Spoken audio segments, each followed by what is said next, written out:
All right, guys, this is a 2010 Chevy Camaro SS.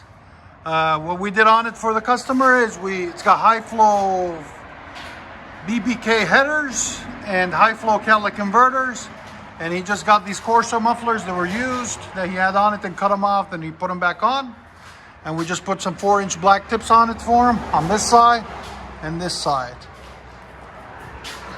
There's the black tips right there. There's the CORSA mufflers. It's got a factory X pipe on it. We'll let you guys hear it in a minute. Hope you guys like it.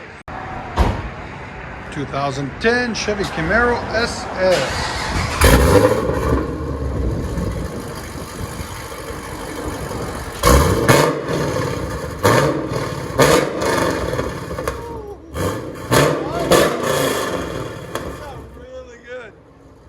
Oh wow, that's the CORSA system.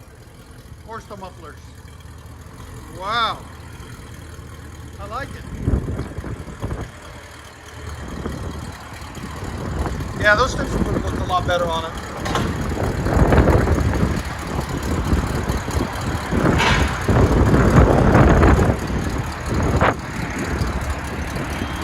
It's got BBK long tube headers and high flow cats. Well, 2.5-inch system all the way back.